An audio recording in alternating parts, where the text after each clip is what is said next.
በቀራንዮ ላይ ታየ። ለመላው የክርስትና እምነት ተከታዮች እንኳን ለብርሃነ ትንሣኤው በሰላም አደረሳችሁ። ባለችው ጠባብ ቦታ ላይ በልዩ ልዩ ማዕድናት የበለጸጉ የጓሮ አትክልቶችንና ፍራፍሬዎችን እንስሳትንና የእንስሳት ተዋጽኦን ለቤተሰቦ ፍጆታ ማምረት እንደሚችሉ የምኖረው በከተማ ያለሁበት ቤት ጠባብ ብለው አይጨነቁ።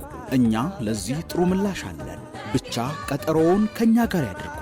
አዲስ አበባ አርሶ አደርና ከተማ ግብርና ልማት ኮሚሽን ከተሰጠው ተግባርና ኃላፊነት ዋነኛው የከተማ ግብርናን በማዘመን ከከተማዋ ባህሪ ጋር የሚጣጣም የከተማ ግብርናን ማስፋፋትና ነዋሪዎቿን ተጠቃሚ ማድረግ ነው።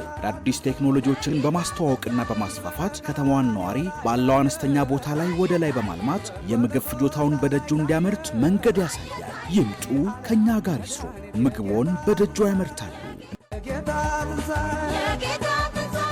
ነዋሪዎችና እንደዚሁ የኢትዮጵያ ሕዝቦች የኦርቶዶክስ ሃይማኖት ተከታዮች እንኳን ለ2017 ለብርሃነ ትንሣኤ አደረሳችሁ አደረሰን እላለሁ።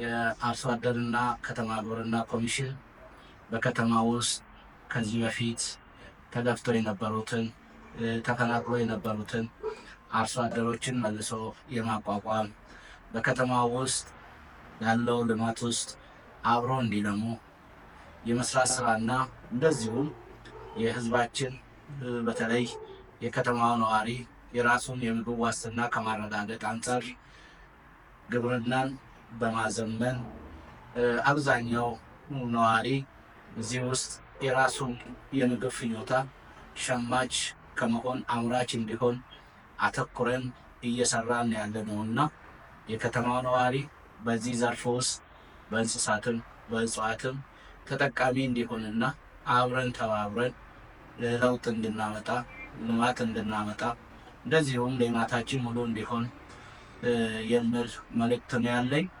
አሁንም በድጋሜ እንኳን ለብርሃነ ትንሣኤ አደረሳችሁ አደረሰን እላለሁ። መልካም በዓል።